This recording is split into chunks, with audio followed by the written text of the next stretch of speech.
Hola, mi nombre es Martín Villaseca y trabajo en Tecnipac. El día de hoy les voy a hacer una presentación sobre control de heladas y máquinas de viento. Si al final de la presentación tienen dudas o si quisieran compartir un alcance, una experiencia, escríbanme a mbb@tecnipac.com mbb@tecnipac.com. Comencemos entonces con nuestra presentación. La presentación se llama Fundamentos en Control de heladas y Máquinas de Viento. Estos son los temas que vamos a abordar el día de hoy. Vamos a ver qué es una helada, cómo controlarlas, qué son y cómo funcionan las máquinas de viento, cómo podemos combatir heladas severas, qué pasa con el ruido de las máquinas de viento, cómo se operan las máquinas de viento, la evaluación económica, unos datos adicionales y finalmente por qué trabajar con Tecnipac. Vamos por el principio entonces. ¿Qué es una helada? Bueno, las heladas, cuando estamos hablando de un término agrícola, se producen cuando la Tierra no es capaz de retener suficiente calor para compensar la caída de temperatura que se produce durante la noche. Y la temperatura cae de 0 grados Celsius. ¿Qué problema tiene eso en nuestro huerto? Bueno, el agua que está en las plantas, al interior de las estructuras celulares, se empieza a congelar y eso produce daños graves. La planta sufre con el congelamiento y se quema. ¿Cómo actúan las heladas? A ver, el aire frío de las heladas es más denso que el aire caliente. Todos recordamos la idea de los globos aerostáticos, que uno los llena con aire caliente y pueden elevarse por los aires. En este caso el aire frío, al ser frío, es más denso y por lo tanto cae y va fluyendo por el terreno, va fluyendo, corriendo por el terreno como el agua. Entonces baja por las laderas de los cerros, va corriendo por las quebradas, va buscando las zonas más bajas y cuando llega a los bajos, ese aire frío se queda ahí y se estanca y se empieza a juntar ahí, igual como si uno estuviera llenando una piscina. Esto es invisible, uno no lo ve, pero el aire frío está ahí y es por este comportamiento que es muy típico que en un mismo campo, que en un campo las mismas zonas sean las mismas que se van helando año tras año, porque son los bajos. Las heladas tienen un comportamiento que va dictado por la topografía en buena medida. Y ahí están sus efectos, ¿cierto? Podemos ver acá en una foto que es bien terrible, un huerto que sufrió una helada y vemos hacia el fondo cómo está todo quemado. Y sin embargo, acá frente, lo más cercano, vemos unas plantas que se ven sanas, están verdes, no se helaron claramente. ¿Y por qué esas se helaron? O sea, ¿por qué esas no se helaron y todo el resto sí? Bueno, es porque estas que están acá estaban en una pequeña altura. Y esa pequeña altura que tenían, esa diferencia de cota, que era de unos pocos metros, la salvó.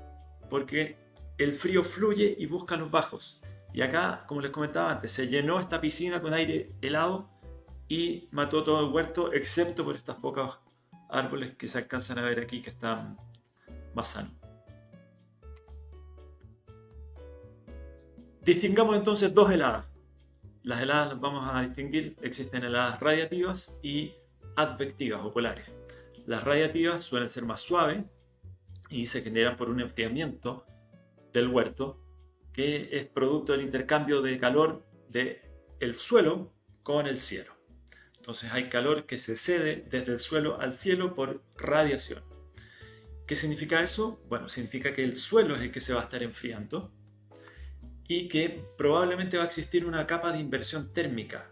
Si yo me voy a nivel del suelo va a ser mucho frío, voy a encontrarme un -2, pero si yo subo a 10 metros, 14 metros, como podemos ver en esta imagen, puede que yo encuentre 4 grados y hay una bolsa de aire caliente ahí que yo podría aprovechar eventualmente para poder tratar de mitigar esta caída de temperatura que tengo a nivel del suelo.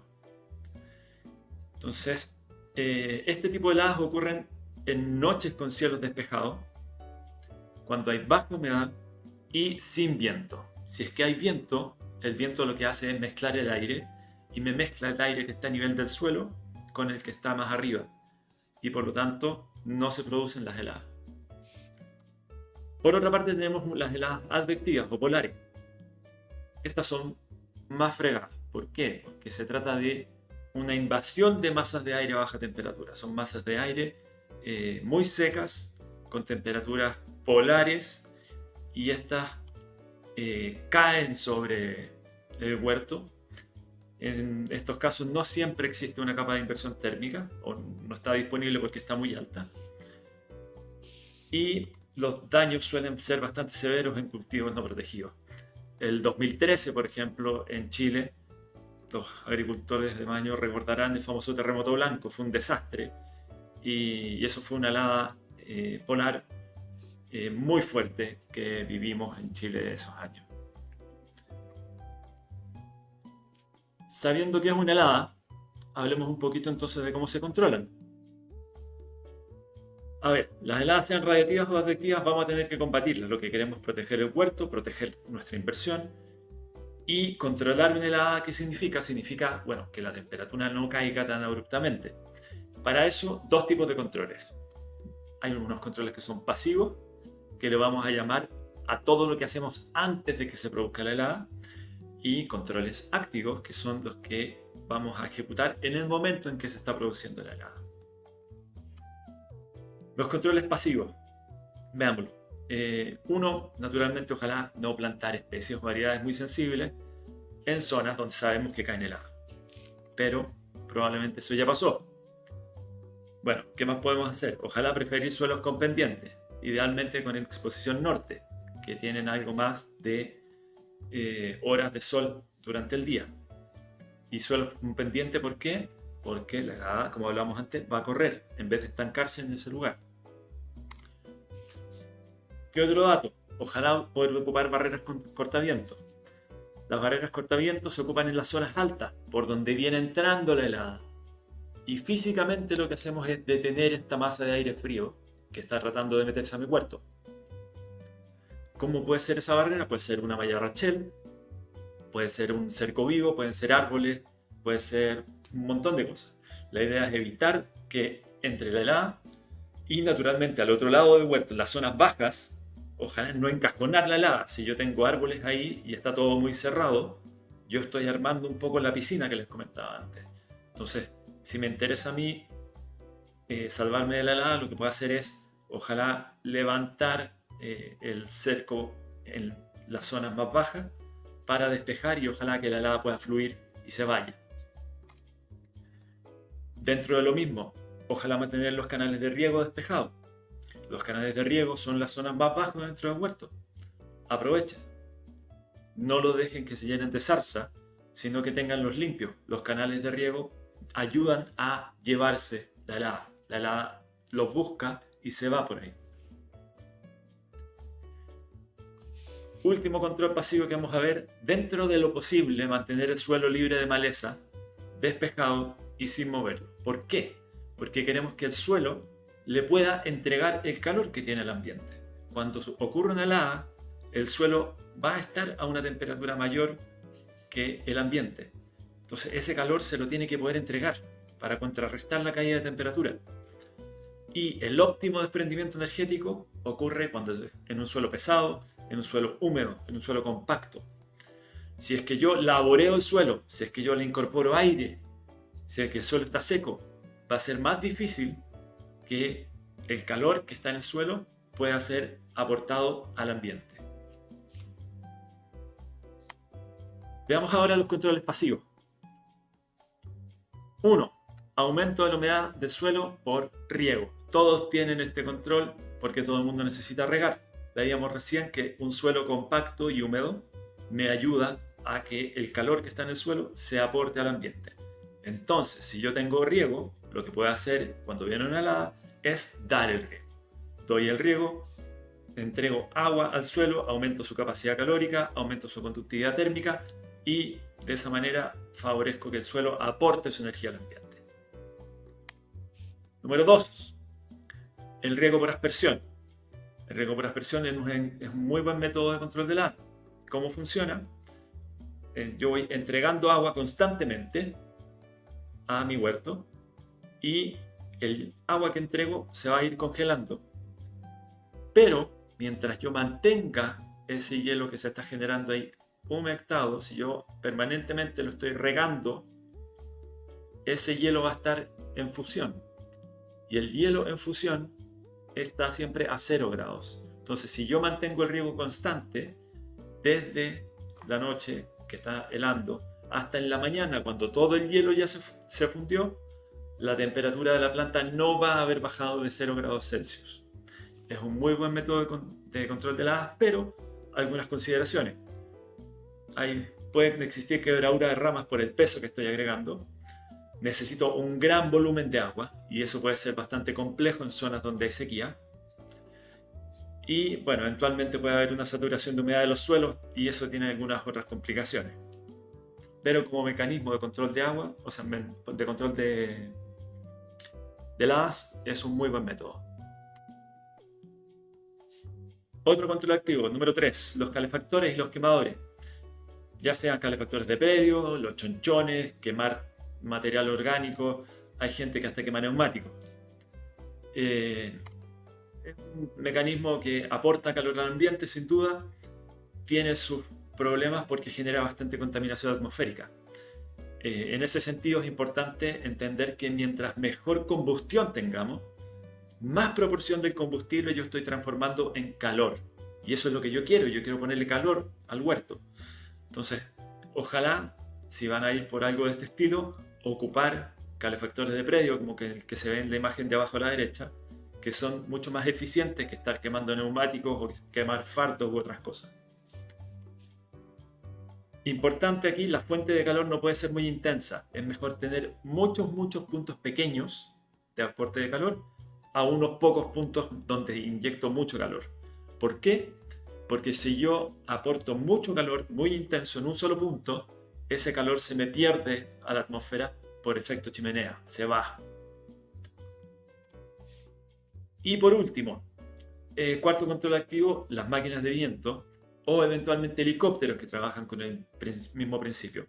¿Qué es lo que hacen? Aprovechan el aire más cálido que hablábamos que se encontraba en la capa de inversión térmica y lo mezclan con el aire frío que está cercano al suelo. De esa forma, la temperatura se homogeniza y evito la helada. Conversemos un poco más en detalle de lo que son las máquinas de viento ahora. ¿Cómo funcionan las máquinas de viento? ¿De qué se trata? Bueno, las máquinas de viento, Orchard-Wright, son torres. Son estas torres que uno de repente puede ver en los huertos. Tienen una altura de poco más de 10 metros y en esas torres se ubica una hélice. Esa hélice tiene 6 metros de diámetro y son de hélices que llevan 6 grados de inclinación. Eso significa que no están horizontales, sino que están levemente inclinadas. Y abajo de cada torre hay un motor industrial que está accionando esa hélice que está arriba y la hélice va a generar un gran flujo de aire sobre el predio. Entonces la máquina de viento lo que hace es tomar ese aire de la capa de inversión, repartirlo sobre el predio y va generando una recirculación permanente. Y a su vez no tan solo gira la hélice, sino que también el cabezal de la hélice va girando. Entonces la cobertura es una cobertura en 360 en torno a la torre de la máquina de viento. Y de esa forma lo que consigue es retrasar el enfriamiento de la helada. ¿Qué significa eso? Que la temperatura ambiente, en vez de caer de manera muy abrupta a lo largo de la noche, se va a caer muy rápido. Si yo ocupo la máquina de viento, la temperatura va a caer suavemente y se va a demorar más en bajar la temperatura. Vemos acá un par de fotos de máquinas de viento. Se ve la torre con la escalera para poder llegar a hacer inspección de la hélice y de la caja superior.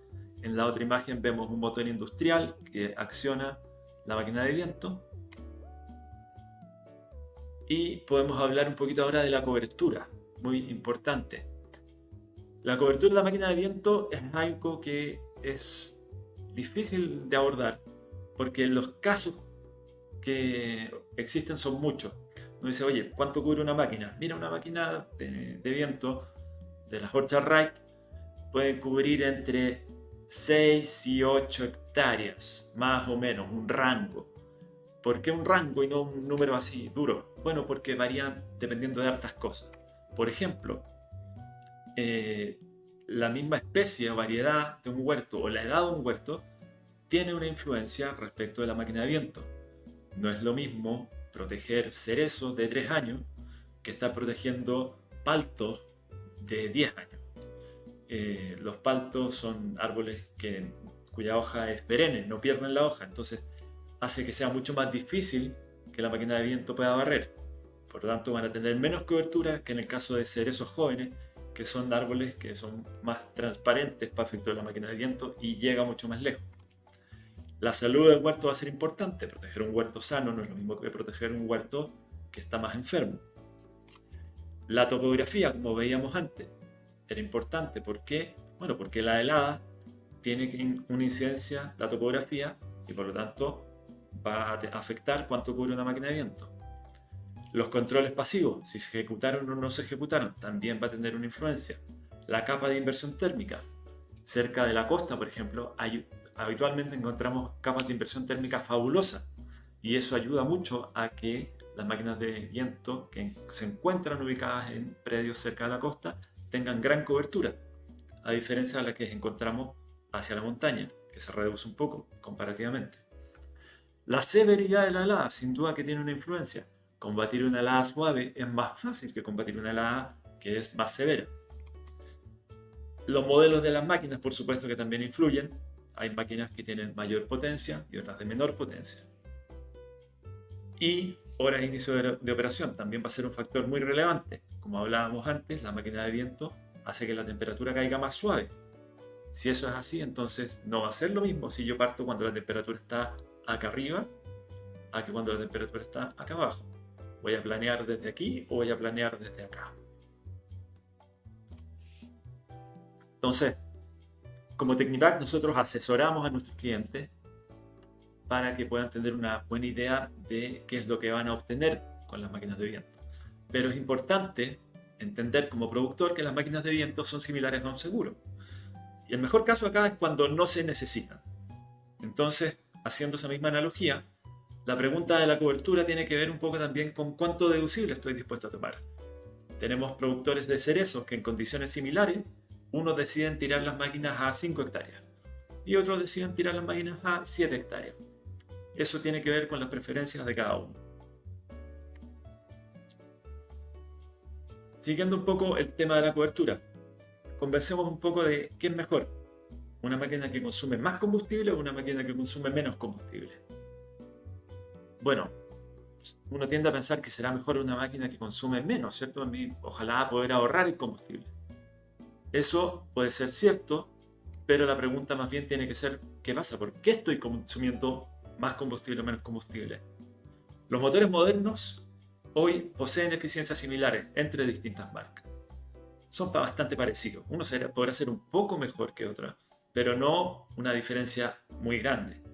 Entonces, si una máquina está consumiendo 20 litros hora de petróleo y otra consume 35 litros hora de petróleo, es sencillamente porque no están haciendo la misma pega, no están realizando el mismo trabajo.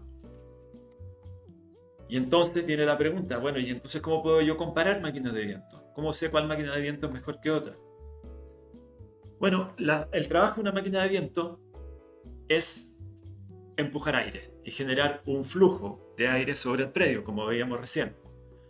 Y si sabemos eso, entonces lo que yo puedo hacer es perseguir esa información.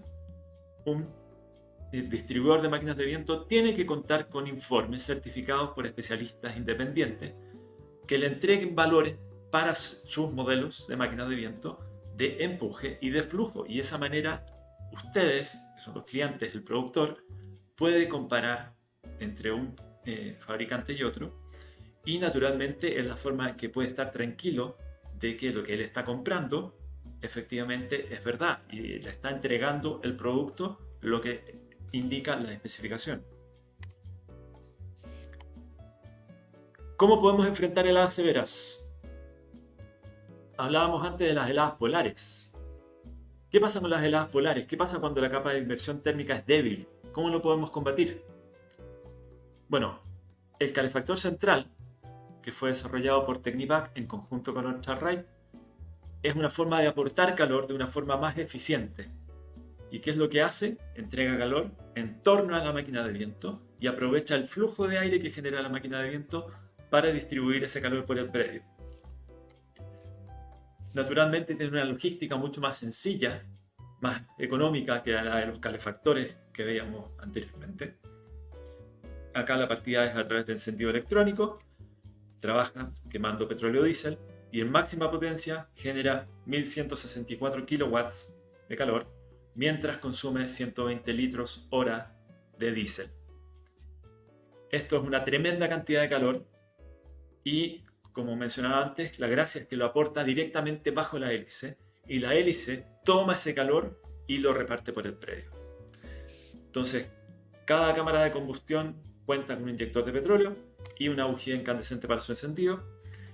Y acá tenemos un estudio que está hecho por el doctor Fernando Santibáñez, agroclimatólogo de la Universidad de Chile. Y ese estudio indica que con el uso del calefactor central se eleva entre 1,2 y 1,8 grados Celsius la temperatura respecto de solo cubrir con la máquina de viento. Hay una pequeña referencia técnica del equipo. Es básicamente un quemador diésel con boquilla que trabaja a una presión de 230 psi. Es un quemador de alta eficiencia, similar a otros quemadores industriales. Sí es importante distinguir que el calefactor central es de uso exclusivo en heladas severas. ¿Por qué? El aire que calienta el calefactor llega a la hélice y ese aire va a ser más liviano porque está a mayor temperatura. Entonces a la máquina de viento que está trabajando con este aire que está más caliente, le cuesta más barrer con este aire. Al ser más liviano, cuesta más empujar con un aire liviano que con un aire más pesado. Por lo tanto, la cobertura de la máquina se reduce un poco. Ahí hay un ejemplo, habla de una helada suave, un -2 por ejemplo, que se combate sin calefactor y una cobertura esperable de 7,4 hectáreas. En cambio, una helada severa, un -4, que yo voy a utilizar el calefactor para combatirlo, mi cobertura se va a ver reducido probablemente en cerca de 2 hectáreas. ¿Qué significa eso? Que esas 2 hectáreas que están más afuera no van a quedar con nada de cobertura, probablemente van a quedar con algo de cobertura, pero no tan bien protegidas como este anillo interior. Por lo mismo, hay que entender que encender el calefactor en una helada suave puede ser perjudicial, porque si yo enciendo el calefactor en una helada suave, igual estoy reduciendo la cobertura y estoy descubriendo ese anillo más exterior, sin necesidad de haberlo hecho en una helada suave donde quizás solo podía combatirla con la máquina de viento. Conversemos ahora un poco el tema del ruido de máquinas de viento. ¿Qué es lo que pasa? En Chile, las emisiones de ruido están normadas por el Decreto Supremo 38. Y desde algunos años, aproximadamente el año 2017, nosotros hemos venido recibiendo algunos reclamos de vecinos de nuestros clientes por el ruido que producen las máquinas de viento. El Decreto Supremo 38 regula el límite de ruido según se percibe en el receptor. O sea, básicamente uno se va a instalar allí en la casa de la persona donde está molestando y ahí se mide el ruido y en función de cuánto ruido hay ahí es que se dice, ok, usted cumple o no cumple con la normativa. ¿Cuál es la normativa que hay que cumplir? ¿Cuál es el límite que hay que cumplir? Bueno, en Chile, en zona rural, en horario nocturno, el límite va a ser el mínimo entre 50 decibeles y el ruido de fondo más 10. ¿Qué es esto del ruido de fondo más 10? Veamos un ejemplo. Ahí vemos, está de noche, tomamos nuestro sonómetro y mi primer ejemplo dice que el ruido de fondo es de 42. Ruido de fondo de 42 significa que si yo tomo mi sonómetro y nos quedamos todos en silencio y medimos cuánto ruido hay, ese es el ruido de fondo. Entonces un ruido de fondo de 42 la ley dice que yo tengo que sumarle 10 y corregirlo a 52. Y luego preguntarme cuál es el mínimo entre 50 y 52. El mínimo va a ser 50. Por lo tanto, ese es el límite contra el cual yo voy a ir a tratar de cumplir. En el ejemplo 2, el ruido de fondo es 37. Si lo corrijo, llego a 47 y me pregunto, ¿cuál es el mínimo entre 50 y 47? Bueno, el mínimo es 47. Por lo tanto, ese va a ser el límite que voy a tener que cumplir, medido en el receptor. ¿Cuántos son 50 decibeles? ¿Por qué 50? Bueno, porque habitualmente el límite va a ser 50 decibeles. Eso es lo más habitual que nos ha tocado ver a nosotros en nuestra experiencia. 50 decibeles es el ruido que existe en una oficina tranquila. Es un ruido que es bastante bajo y, como pueden ver ahí, 40 decibeles es un ruido cercano a un dormitorio, 80 decibeles es una calle residencial muy transitada. Entonces, la ley en general, el límite que pone es bastante estricto, no es un límite fácil de cumplir. Y hay un tema adicional, que no todos los sonidos molestan de igual forma. Por ejemplo, el sonido de las olas es un sonido que está bastante por sobre 50 decibeles si yo lo voy a medir. Pero a mí no me estorba si yo quiero quedarme dormido con el mar de fondo, o con el ruido de la lluvia, o con el ruido de un río. A muchas personas incluso le acomoda y no tienen problemas para dormir, a pesar de que son ruidos que son bastante fuertes. ¿Por qué? Bueno, porque el ser humano lleva mucho tiempo conviviendo con este tipo de sonidos y su cerebro ya se acostumbró a ello evolutivamente y por lo tanto no lo molesta, a pesar de que son ruidos bastante fuertes. En el caso de las máquinas de viento ocurre lo opuesto. El sonido que producen es un sonido que resulta áspero, irritante y desagradable. Y eso ocurre especialmente con las máquinas de viento de 2 aspas. Las máquinas de viento de 2 aspas, productos que tienen 2 aspas y esas aspas necesitan ir muy rápido, producen un ruido que tiene una componente de tonalidad, que es la jerga técnica, y esa tonalidad resulta molesta. Además de que es un ruido que suena bastante intenso, es un ruido fuerte. ¿Qué es lo que pasó? El 2017 empezó todo esto y nos llevó a nosotros, como distribuidores, a exigir al fabricante un desarrollo para mejorar esta situación. Y fue así que la cercanía con las comunidades impulsó el desarrollo de hélices multiaspa que producen menos ruido. Las hélices multiaspas son más silenciosas y eliminan la tonalidad. Al tener más aspas, 3 aspas, 5 aspas, no necesita ir tan rápido, no necesita girar tan rápido la hélice para empujar más o menos la misma cantidad de aire. Entonces, de esa manera, al ir el aspa más lenta, se elimina la tonalidad y baja la intensidad de sonido.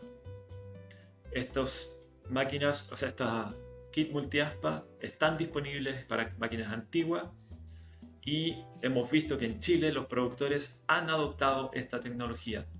El año 2017 recibimos los primeros reclamos. El 2018 ya estábamos iniciando la venta de las primeras hélices multiaspa. Y el 2020 ya el 71% de las máquinas de viento que vendió Technipack fueron multiaspas. Vemos que el mercado se volcó hacia esta solución. Por lo tanto, los productores reconocieron que había un problema y reconocieron que esta era una buena solución. La cobertura que entregan las máquinas multiaspas es aproximadamente de un 15% menos que las hélices de 2 aspas, que es importante tenerlo en consideración.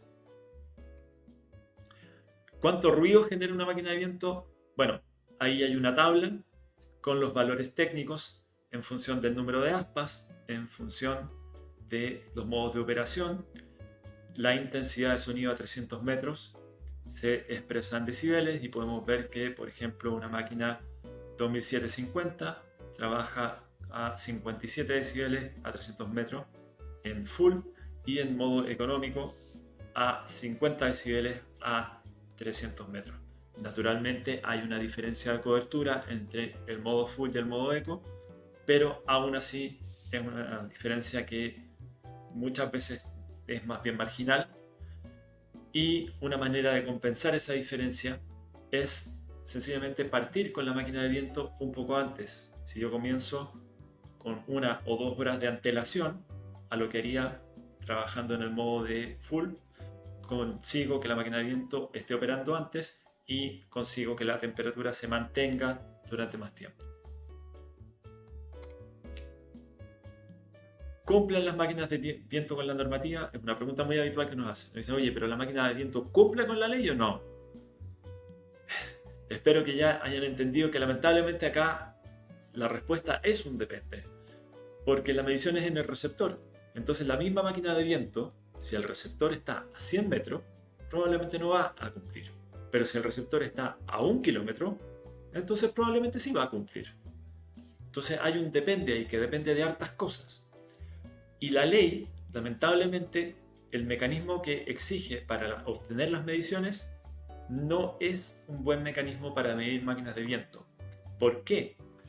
Porque, por ejemplo, afecta mucho si el viento, cuando yo fui a medir, iba a favor o en contra. Si el viento está apuntando hacia donde estoy yo, probablemente me va a atraer el ruido de la máquina de viento y me van a subir los decibeles. Si es que el viento está apuntando para el otro lado, entonces el viento se va a llevar el ruido de la máquina de viento y me va a bajar la lectura en mi sonómetro. También es importante si cuando fui a medir había o no una inversión térmica. La inversión térmica actúa como un techo y ese techo tiende a evitar que el sonido se pierda hacia la atmósfera y como que lo devuelve. Por lo tanto, una inversión térmica acentúa muchas veces la lectura en el sonómetro. Tampoco es lo mismo medir al interior o al exterior. La ley dice que la medición o se hace al exterior o se hace al interior. ¿Y quién elige? Bueno, el fiscalizador. ¿Y es lo mismo medir al exterior o al interior? Sin duda que no es lo mismo. La ley exige una compensación al interior, pero si la casa es sólida o si es ligera, va a variar mucho. Entonces, eso, ¿cómo sé yo si la persona que va a ir a medir va a elegir una cosa u otra? Bueno, no tengo cómo saber. Queda de árbitro del fiscalizador. Y por último, es importante entender que las máquinas de viento generan un ruido periódico de intensidad variable en el tiempo. A ver, desempaquemos esto, hay muchas cosas aquí. Un ruido periódico, o sea que es un ruido que se va repitiendo, de intensidad variable en el tiempo. O sea que su intensidad sube y baja en el tiempo. ¿Por qué pasa eso? Que es un ruido que se repite y va subiendo y bajando. Bueno, muy sencillo. La máquina de viento va haciendo una cobertura en 360 grados. Y no es lo mismo si la máquina de viento está trabajando apuntando para allá, o apuntando para acá, o apuntando para allá, o apuntando para allá.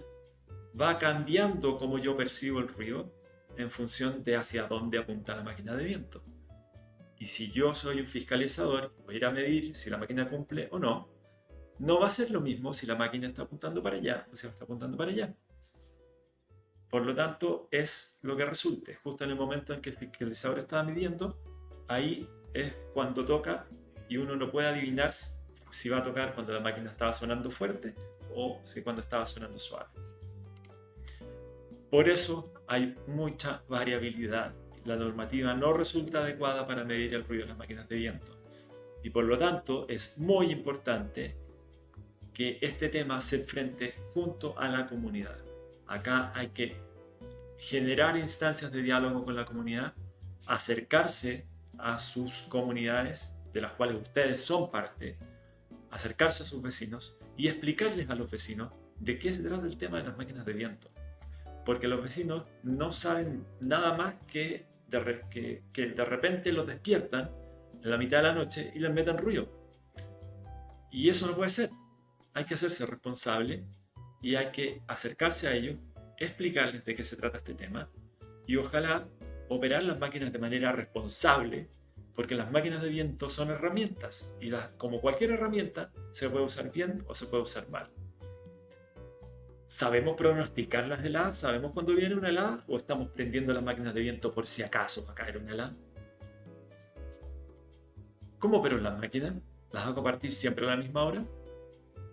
Sabemos de algunos clientes que hacían partir las máquinas siempre a la misma hora. Decían, no, es que yo no sé muy bien cómo controlar, entonces las hago partir siempre a las 10 de la noche y después las apago a las 8 de la mañana. Eso es una locura. No puede ser que en el periodo de control, que apenas son unos pocos meses, porque las máquinas de viento operan en un rango de entre 1 y 2 meses, agosto, septiembre, por ejemplo, en el caso de los cerezos, quizás si cae una helada en octubre, pero sería una ocasión. Y en ese periodo no son todas las noches que caen heladas. Entonces, uno no puede hacer funcionar las máquinas de viento siempre a la misma hora. Más bien hay que empezar a hacerse preguntas de este estilo. ¿A qué temperatura voy a empezar a controlar? ¿Va a caer una helada o no va a caer una helada? ¿A qué temperatura voy a controlar yo? ¿Conozco la temperatura crítica de mi cultivo para cada estado fenológico? ¿Por qué? Porque no es lo mismo proteger cuando está en punta verde a cuando está en flor. La flor probablemente va a ser mucho más sensible que cuando esté en punta verde, cuando está el botón o cuando está el fruto. Entonces, hay una variabilidad muy importante en la temperatura crítica y hay que conocerla para no estar prendiendo la máquina de forma inoficiosa y molestando a mi vecino gratuitamente. ¿Qué pasa si la partida automática de la máquina de viento se activa a las 5 de la mañana, cuando ya no cayó una helada? La máquina de viento tiene un termostato, el auto start, y yo le puedo decir, oye, comienza cuando existan 2 grados de temperatura ambiente. Eso está muy bien, pero si esos 2 grados de temperatura ambiente se alcanzaran a las 5 de la mañana y no va a caer una helada, yo hice partir la máquina y desperté a mis vecinos gratuitamente. Y eso no puede ser. Las máquinas de viento, cuando están en periodo de control, hay que estar disponible durante la noche. Y hay que estar monitoreando la temperatura de huerto a lo largo de la noche. Hay que ser activo en el control. Y hay que estar atento a lo que sucede y cómo se va desarrollando la temperatura durante la noche. Hablemos entonces de la operación de las máquinas de viento. Yo he dicho que se pueden pronosticar las heladas. Entonces, vamos allá. ¿Cómo sabemos a qué nos vamos a enfrentar? Bueno, el comportamiento de la temperatura se puede modelar cómo cae la temperatura durante la noche en función de unos parámetros meteorológicos bastante básicos. Todos estos parámetros meteorológicos los entrega una estación meteorológica, como la que ustedes deberían tener si es que están haciendo control de heladas con máquinas de viento. Entonces, ustedes pueden ingresar a los datos de su estación meteorológica, que tiene los datos de su meteorología local, de su huerto, para obtener estos datos y poder hacer una simulación. Vamos a ver unos ejemplos ahora. Este primer ejemplo, pensemos que son las 9 de la noche. Pasaron ya 2 horas desde que bajó el sol y veo mi temperatura ambiente que es de 10 grados, 10,1 grados Celsius. En el Chile central, en una noche de helada, donde no hay viento, la temperatura cae a una tasa más o menos pareja de 1,2 grados Celsius por cada hora. Y además yo tengo el dato de la temperatura de Punto Rocío también, que va a caer también, pero mucho más lento, va a caer a una tasa de 0,1 grados Celsius hora aproximadamente. Y con eso puedo hacer una progresión. Puedo, como en esta tabla, ver qué pasa a la hora siguiente, y a la hora siguiente, y a la hora siguiente, y puedo ir viendo cómo va cayendo la temperatura ambiente hasta que a las 3 de la mañana esa temperatura ambiente llega a 2,9 grados. Y a las 3 de la mañana veo que la temperatura de Punto Rocío está en 2,8. O sea, se me juntó la temperatura ambiente con la temperatura del Punto Rocío. En ese momento va a ocurrir algo bien especial. Cuando se alcanza la temperatura del Punto Rocío, el agua que está en el ambiente, en forma de humedad, comienza a precipitar en forma de gotitas sobre los objetos. Entonces, esa agua que está de forma gaseosa se transforma y comienza a depositarse en forma líquida. Para poder hacer ese cambio de gas a líquido se necesita invertir mucha energía. y por lo tanto la temperatura que venía cayendo de forma abrupta a 1,2 grados Celsius hora va a frenar y va a empezar a bajar mucho más suavemente con algo más parecido a un 0,4 grados Celsius hora. Entonces yo voy a poder desde ese momento en adelante hacer la proyección ahora con 0,4 y continuar proyectando hasta las 8 de la mañana, que viene la salida del sol. Y en este caso, por ejemplo, vemos que a las 8 de la mañana proyecto 0,9 grados Celsius hora, por lo tanto no debería estar enfrentando a una helada. ¿Sí? Veamos el segundo ejemplo. En este segundo ejemplo, la temperatura ambiente se iguala a la temperatura de punto rocío a la 1 de la mañana. ¿Por qué? Bueno, porque ahora a las 9 de la noche habían 6 grados y mi temperatura de punto rocío es 1,6. Entonces viene cayendo la temperatura, a la 1 de la mañana se igualan y luego voy a seguir con 0,4 grados Celsius hora. Hago mi proyección hasta las 8 de la mañana y llego a menos 1,6. O sea que acá probablemente sí voy a enfrentar una helada.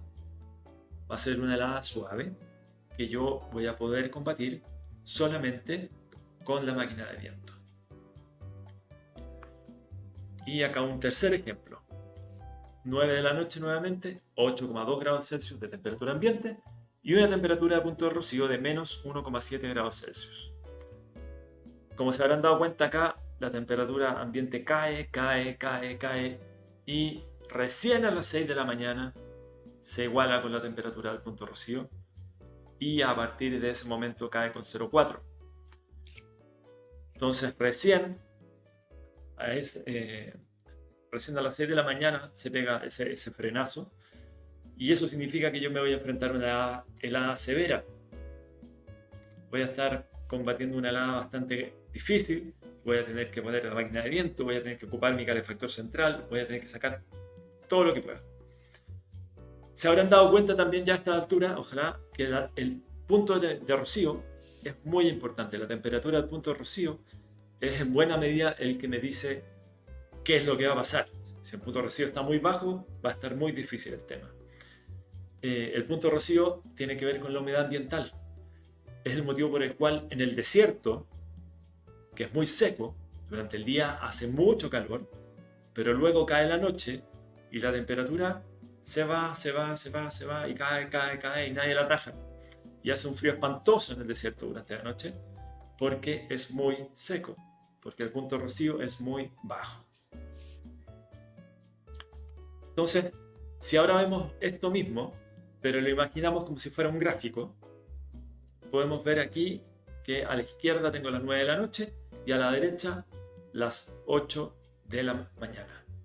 Y la temperatura es esa línea que viene bajando a partir de las 9 de la noche a una tasa constante de 1,2 grados Celsius por hora. Hasta que de repente se encuentra con la temperatura del punto de rocío. ¿Y qué es lo que pasa? Que viene cayendo y hay una temperatura crítica que yo la sé porque yo conozco la temperatura crítica de mi cultivo para ese estado fenológico y vemos que en este caso esa temperatura está cayendo. La temperatura ambiente pasa por debajo de la temperatura crítica y eso significa que mi huerto está sufriendo algunas horas y voy a tener pérdida en la calidad de mi fruta.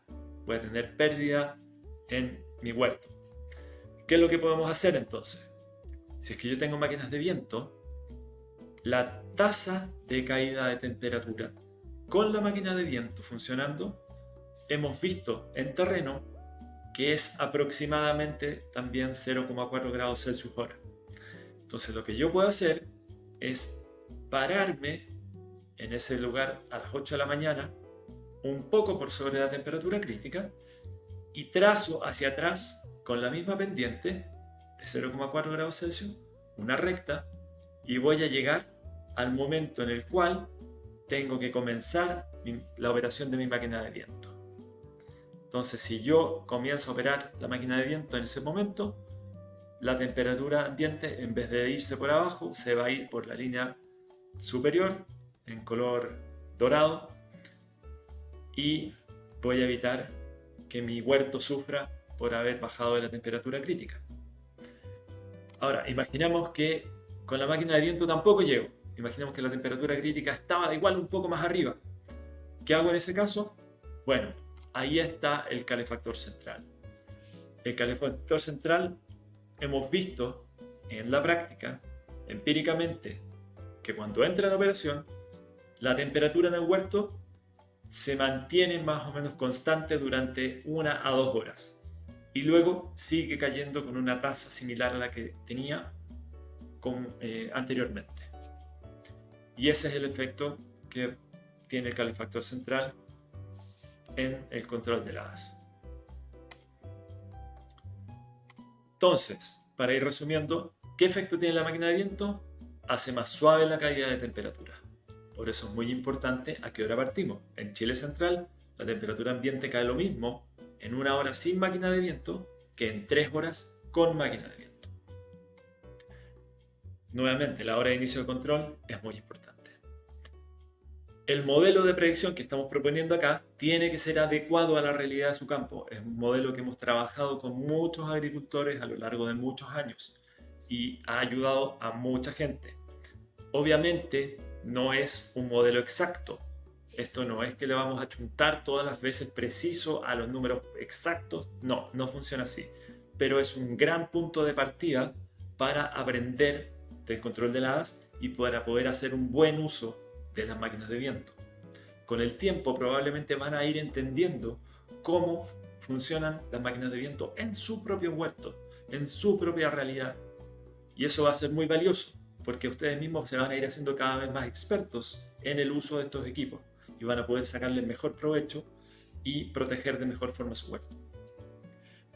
La estación meteorológica es indispensable, es el copiloto de cualquier sistema de control de heladas y ustedes necesitan tenerla. Es importante tener un testigo de temperatura al interior de la zona de control y también un testigo de temperatura al exterior de la zona de control. ¿Por qué? Porque es la única forma de entender cuál fue el efecto que tuvo la máquina de viento sobre mi huerto. Puedo compararlo y de esa forma aprender.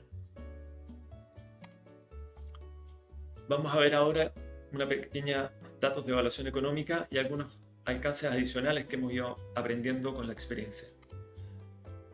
Esta es una evaluación económica breve, donde más que nada quería mostrar aquí cuáles son los factores más importantes a considerar y tienen que ver sin duda con su propio huerto, su propio producto. O sea, ustedes más o menos tienen que saber cuánta fruta producen si es que no cae una helada, cuánta fruta producen si es que caen heladas y vean las pérdidas, hagan los números.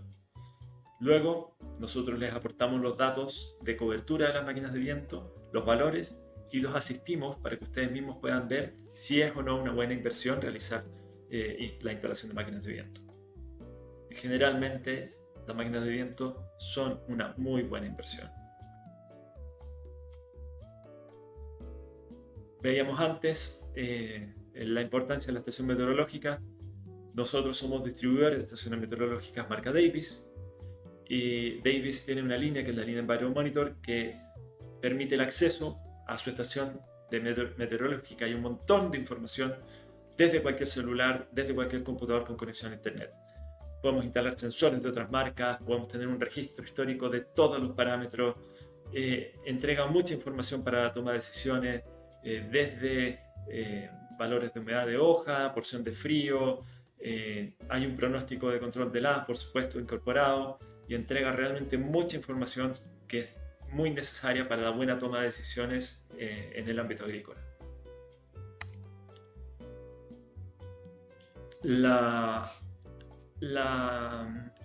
El modelo predictivo que se aplicó anteriormente, nosotros lo hemos llevado a una app de control de heladas, y esa app de control de heladas está disponible para descarga tanto en la App Store para los teléfonos iPhone como en Google Play para teléfonos Android, y es el mismo modelo que revisamos anteriormente, donde ustedes pueden ingresar todas las variables, se ponen los datos de temperatura ambiente, la hora del amanecer, la hora a la cual se está efectuando la medición, todos los parámetros relevantes, y les va a entregar un pequeño gráfico, les va a entregar la hora de encendido, una recomendación de hora de encendido para las máquinas de viento. Es nuevamente es un modelo que está ahí implementado y es una gran herramienta para que puedan ir aprendiendo sobre el control de heladas. También pueden encontrarlo en controldeladas.technipack.com. Lo mencioné anteriormente, pero creo que es importante recalcarlo. Todas las máquinas de viento Ultralight incorporan un sistema de control automático llamado AutoStart, y por lo tanto no es necesario ir a hacer partir cada máquina manualmente, porque uno puede tener ahí una partida automática donde se programa una temperatura de encendido y una temperatura de apagado, y además el sistema realiza por su cuenta el ciclo de encendido y apagado de la máquina de viento. Vuelvo a repetir, sí es importante estar atento, porque tampoco es la idea que este mecanismo haga funcionar la máquina en falso cuando ya no se necesita. Hay que estar presente en las noches que van a caer heladas para poder actuar sobre y tomar decisiones respecto de la operación de las máquinas de viento.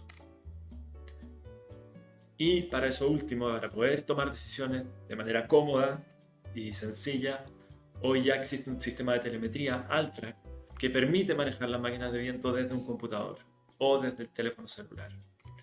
Y acá la verdad es que tiene muchas ventajas, porque uno puede encender y apagar las máquinas de viento de forma remota, uno puede ajustar, por ejemplo, ver el estado actual de cada máquina, puedes ajustar la temperatura de todas las máquinas de una vez, encenderlas todas de una vez, apagarlas todas de una vez, sin tener que ir al huerto máquina por máquina, cambiando la temperatura de encendido.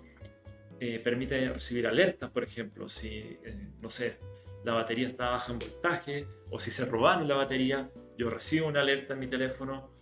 Si hay problemas con el nivel de combustible, el sistema también ayuda a diagnosticar fallas, almacena el registro de toda la operación para poder yo ir viendo efectivamente cuál fue el uso que le di a la máquina de viento y cuál fue el efecto que tuvo sobre el huerto. Entrega reportes semanales sobre la operación de las máquinas de viento para poder ir viendo cómo se van comportando en el tiempo, poder detectar anomalías si hay una máquina que trabaja mucho comparada con las demás o que trabaja poco comparado con las otras. Muy útil y es una gran herramienta. Otro alcance importante, si es que esto es algo que ustedes están considerando para ingresar al mundo de las máquinas de viento en el control de la, recomendamos realizar un estudio agroclimático para identificar la exposición del campo a las heladas. Y de esa manera nosotros hacemos una buena distribución, una distribución inteligente de las máquinas de viento en el huerto para poder combatir la helada de mejor forma. Entonces, saber por dónde ingresan las heladas, cuáles son los sectores más fríos, todo eso es información muy importante para poder aprovechar las máquinas de viento de la mejor manera. Y acá unas últimas notas de operación. Por ejemplo, hay gente que nos dice: oye, mi máquina sí sube temperatura. Ustedes dijeron que la máquina solo hacía que la temperatura bajara más suave, pero yo prendo la máquina y la máquina eleva la temperatura. Pudiera ser si es que, sobre todo al inicio del control, cuando existe una muy buena capa de inversión térmica, yo mezclo el aire y efectivamente quizás se pega una subida y después comienza a caer suavemente. Eso puede pasar y lo hemos visto. También nos preguntan: oye, la capa de inversión térmica, yo no sé dónde está. ¿Hay capa de inversión térmica? ¿No hay capa de inversión térmica? Yo no la puedo ver. ¿Cómo lo hago? Bueno, lo más fácil es encender un fuego y se prende una fogata, y el humo de la fogata va a subir y va a subir hasta que se encuentra con la capa de inversión térmica, y ahí se va a estancar. Y es una manera de distinguir dónde comienza la capa de inversión térmica. Se puede marcar, por ejemplo, la misma torre de la máquina de viento o una pértiga alta a 7, 8, 9, 10 metros para poder tener el punto de referencia y saber qué tan fuerte está la capa de inversión. ¿Cuándo comienza a ser efectiva una máquina de viento? La máquina de viento no es que uno le dé encendido al motor y listo, ya está controlando.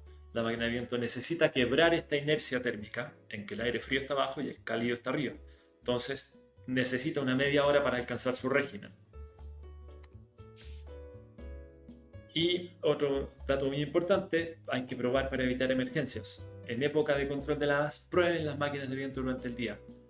No es, para nadie es bueno tener que estar haciendo emergencias. Si ustedes le dan partida a la máquina a las 2 de la mañana y la máquina no parte, y nos llaman a nosotros, oye, tengo un problema, probablemente los vamos a poder ayudar de alguna forma.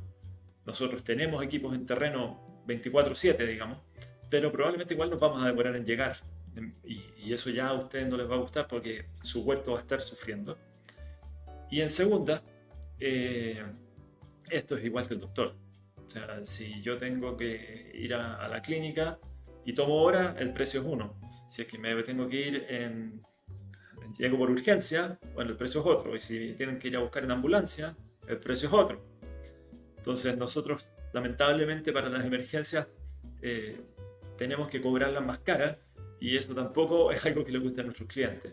Entonces, ayúdennos, prenden las máquinas durante el día y de esa forma nos evitamos todo ese lío. Otros alcances, termómetros, les mencionaba antes, ojalá tener un mínimo de 2 puntos de registro, uno dentro del área de cobertura y otro fuera de ella. ¿Qué esperar de la máquina de viento? En general, para controlar hasta un -2 durante 4 o 5 horas, va a bastar con la máquina de viento.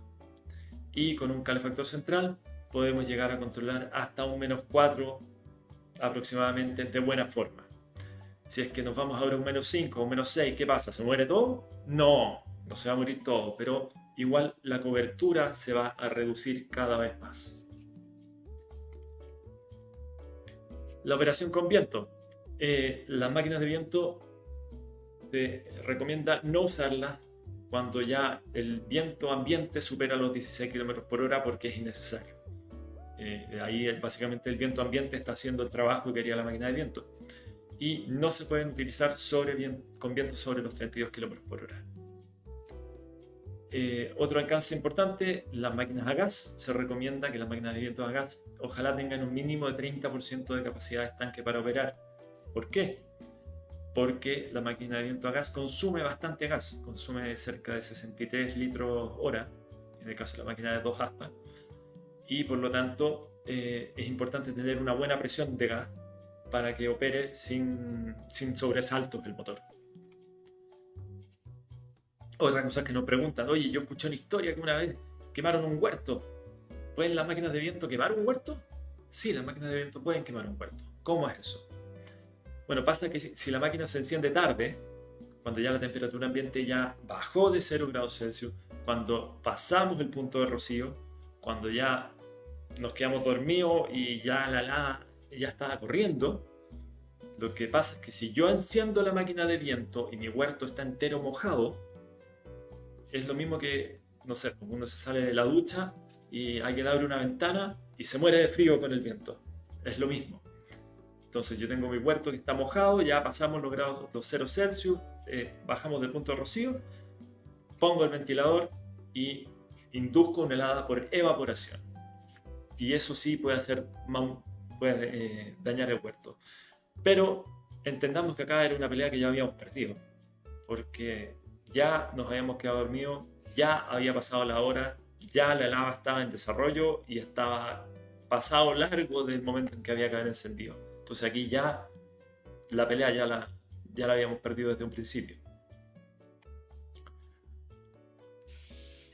Y muy importante el tema del operador. Las máquinas de viento tienen que ser operadas por alguien que esté capacitado técnicamente. Ojalá, si tienen a alguien que va a estar trabajando en esto, invítenlo, háganlo partícipe de esta charla. Esta charla está disponible online, pero Tecnipac siempre está haciendo charlas de control de heladas para aclarar todas las dudas que ustedes puedan tener. Por lo tanto, comuníquense con nosotros y va a estar el espacio para que ustedes puedan participar presencialmente o por Zoom o lo que sea en estas charlas.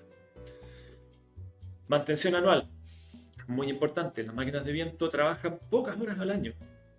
Máquinas de viento, no sé, trabajan 50 horas al año, 100 horas al año. Hay gente que dice, oye, pero si es un motor que apenas trabajó, ¿para qué voy a hacer la mantención? No, señor.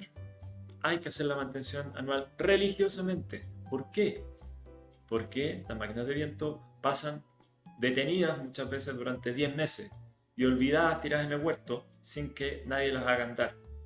Entonces es muy importante estar atento, hacer la mantención anual, porque esa máquina de viento necesita que se abran las cajas, se engrasen, se hagan correr los fluidos, se vean los filtros, se cambia el aceite, todo eso es importante porque se genera condensación en una máquina que no trabaja durante tanto tiempo. Entonces la mantención anual es fundamental y es algo que garantiza para ustedes que cuando la máquina de viento ustedes la necesiten, va a estar ahí y va a funcionar como corresponde. Y por último, ¿por qué Technipack? ¿Por qué trabajar con nosotros? Bueno, Orcha-Rite es la máquina de viento más vendida en el mundo, con más de 37.000 unidades vendidas. Y Technipack ha instalado más de 3.000 de esas máquinas en Chile y Argentina.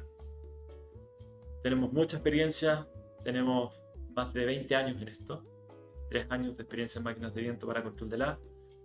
Y no tan solo porque las máquinas de viento que ofrecemos son muy buenas, sino que además tenemos un servicio técnico de primer nivel. Tenemos atención de emergencias en temporada, 24 horas, los 7 días a la semana. Tenemos un gran stock de repuestos de todo tipo para atenderlo, para que ustedes no tengan problemas. Nuestro compromiso es que ustedes puedan hacer uso de sus máquinas de viento y como cualquier equipo mecánico eventualmente pudiera llegar a tener algún detalle. Vamos a estar ahí para solucionarlo. Si es que es un detalle complejo, tenemos motor de reemplazo para sacar el motor completo, llevarlo a taller y mientras tanto ponemos un motor de reemplazo para que ustedes puedan seguir trabajando y no pierdan la ventana de oportunidad respecto del control del agua. Todo eso lo hacemos desde instalaciones que son modernas, con un equipo súper capacitado, con un jefe de taller que es un lujo, así que estamos muy orgullosos de nuestro equipo técnico y creemos que es probablemente la postventa lo que mejor distingue a Technipack sobre la competencia. Dejen cualquier duda que tengan por acá o si quieren pueden escribirme al correo. Mi correo es m de Martín, @technipack.com o pueden contactarnos también a través de nuestra página web, a través de Facebook. Estamos siempre disponibles y muy contentos de recibir dudas, preguntas y ayudarlos a ustedes a sacar el mejor partido de sus máquinas de viento. Muchas gracias y hasta luego.